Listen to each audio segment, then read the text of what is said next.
pukul 13 waktu Indonesia Barat. Radio Republik Indonesia Palembang dengan Warta Berita. Satpol PP Kota Palembang berencana menambah jumlah personil yang bertugas di sejumlah lokasi wisata. Pekan Olahraga Nasional Korpri ke-17 Sumsel berdampak pada peningkatan ekonomi terutama pada sektor UMKM, perhotelan, pariwisata, serta industri kerajinan lokal.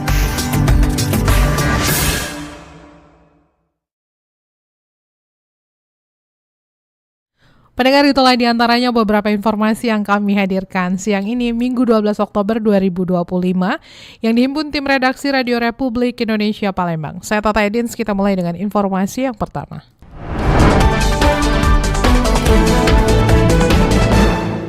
Satuan Polisi Pamong Praja Satpol PP Kota Palembang berencana menambah jumlah personel yang bertugas di sejumlah lokasi wisata.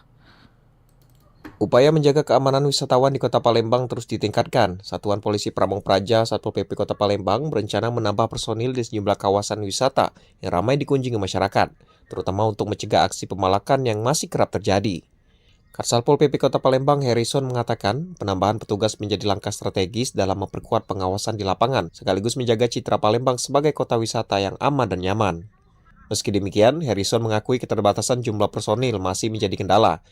Untuk mengantisipasi hal itu, pihaknya terus mengedepankan pendekatan persuasif terhadap masyarakat sekitar agar bersama-sama menciptakan lingkungan wisata yang kondusif dan juga bebas pungutan liar. Keterbatasan personil, Satpol PP ini sangat kurang berkaitan dengan personil. Tetapi kami akan maksimalkan anggota yang ada untuk menjaga untuk melakukan pengamanan di lokasi-lokasi tersebut. Selain penambahan personil, Satpol PP juga mengoptimalkan sistem pengawasan berbasis teknologi. Sejumlah titik wisata seperti Benteng Kota Besak serta area bawah dan atas Jembatan Ampera kini telah dipantau melalui kamera CCTV guna memperkuat pengawasan dan juga memberikan rasa aman bagi pengunjung. Dari Benteng Kota Besak, Airul Rizky Arari Palembang terus mengudara untuk Indonesia. Sementara itu, Pekan Olahraga Nasional ke-17 Korpri di Sumsel yang berlangsung hingga 11 Oktober 2025 berdampak pada peningkatan ekonomi terutama pada sektor UMKM, perhotelan, pariwisata, serta industri kerajinan lokal. Pekan Olahraga Nasional atau Pornas Korpri ke-17 berlangsung di Sumatera Selatan pada 5 hingga 11 Oktober 2025 membawa dampak positif bagi perekonomian daerah, khususnya di sektor UMKM, perhotelan, pariwisata, dan industri kerajinan lokal seperti songket. Kegiatan ini tidak hanya menjadi ajang olahraga, tetapi juga penggerak ekonomi masyarakat. Ahmad, seorang pedagang jersey, mengungkapkan bahwa kehadiran Pornas Korpri sangat membantu para pelaku UMKM. Ia mengungkapkan terjadi lonjakan penjualan yang signifikan. Biasanya ia hanya menjual 5 hingga 10 jersey per hari. Namun saat ini ia mampu menjual 15 hingga 20 jersey per hari. Dengan adanya acara Pekan Olahraga Korpri Nasional ini mungkin dampak bagi UMKM ya meningkatkan ekonomi juga ya. Jadi kita bisa jual-jual barang-barang aksesoris, baju, dan lain sebagainya.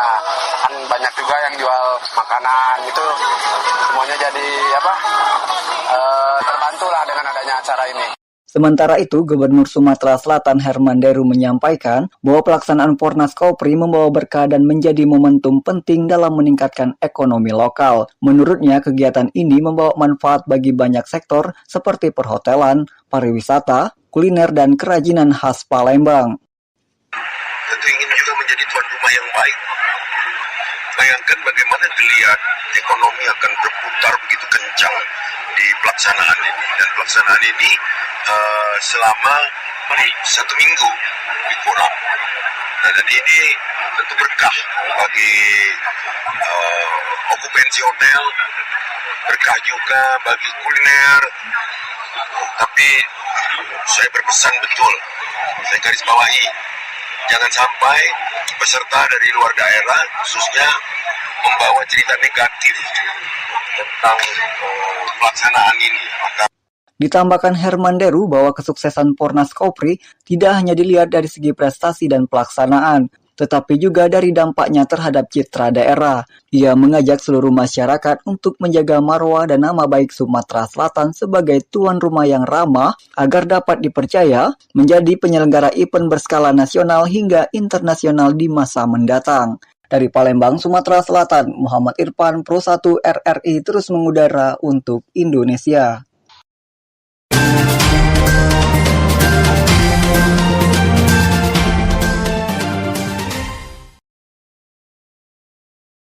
Kita beralih ke berita selanjutnya. Pendengar, Kabupaten Musi Banyuasin menjadi tuan rumah Pekan Olahraga Provinsi Sumatera Selatan ke-15 tahun 2025. 34 cabur, atlet yang kita siapkan 694 orang. Sebanyak 694 atlet dari 64 cabang olahraga diterjunkan oleh KONI Kabupaten Musi Banyuasin untuk berlaga di ajang Pekan Olahraga Provinsi Sumatera Selatan ke-15 yang akan berlangsung pada 18 hingga 31 Oktober 2025 mendatang. Ketua KONI Musi Banyuasin, Marjoni, mengatakan target besar telah ditetapkan, yaitu meraih 228 medali emas dan membawa MUBA menjadi juara umum Porprov ke-15. Marjoni juga menegaskan seluruh atlet telah menjalani latihan intensif dan mulai memasuki pemusatan latihan sejak pertengahan Oktober. Dukungan penuh juga datang dari pemerintah Kabupaten Musi Banyuasin yang memastikan sarana pertandingan dan fasilitas penginapan siap digunakan. Kali dari segi atlet kita siap. Semua atlet kita tinggal kita karena tidak ada TC berjalan, TC terpusat kita mengadakan TC berjalan.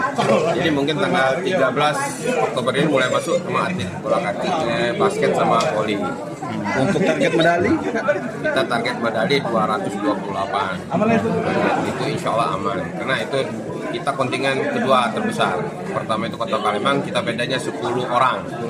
Ya, cuma dari segi seluruh cabur yang tadi kan kita ikut semua.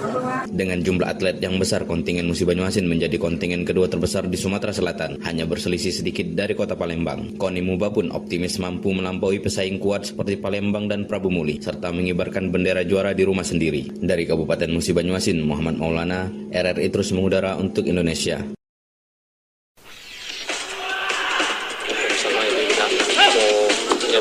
Olahraga atletik Sumatera Selatan berharap pemusatan latihan Nggak usah mulu-mulu kan, karena dilihat dari persiapan sekarang. Dan JRC tidak akan terpengaruh terkait Dengan pemain sudah memahami kesabaran masing-masing. Berita olahraga.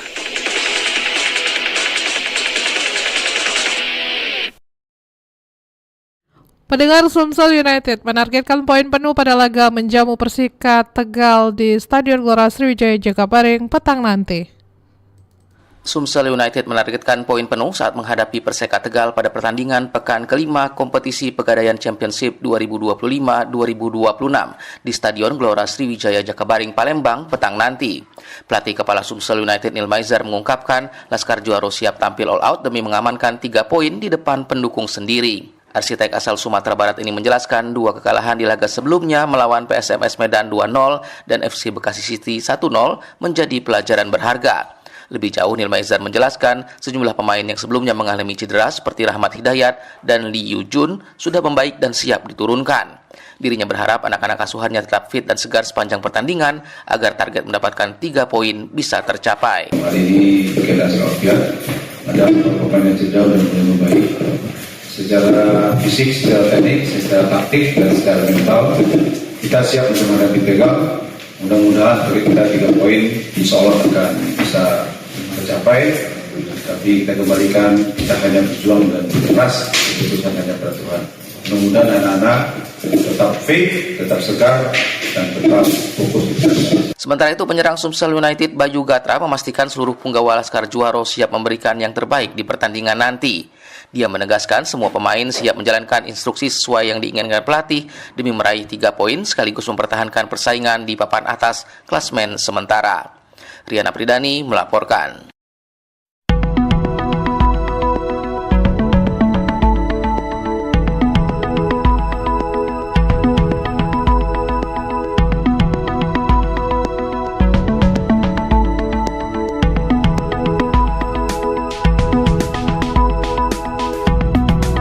Pendengar, sebelum kita akhiri berita pukul 13 waktu Indonesia Barat siang ini, kami sampaikan berita terakhir. Gubernur Sumatera Selatan Herman Deru mengajak masyarakat untuk terus menumbuhkan kreativitas dan rasa bangga terhadap produk lokal, khususnya wastra atau kain tradisional khas Sumatera Selatan. Dalam sambutannya, Herman Deru menegaskan bahwa kreativitas menjadi modal penting dalam menghadapi tantangan zaman. Ia mengapresiasi karya-karya masyarakat, terutama para ibu yang dinilai memiliki ide luar biasa dalam mengolah bahan lokal menjadi produk bernilai ekonomi tinggi. Herman Deru juga menekankan pentingnya menjaga warisan budaya daerah seperti kain tradisional yang menjadi identitas Sumatera Selatan. Menurutnya, wastra bukan hanya sekedar kain, tetapi simbol kebanggaan dan jati diri masyarakat Sumsel. Selain itu, pendengar, Gubernur juga meminta agar seluruh organisasi perangkat daerah atau OPD bersinergi dalam mendukung pengembangan ekonomi kreatif. Ia berharap pemerintah daerah bisa menjadi motor penggerak yang mendorong tumbuhnya inovasi di berbagai sektor.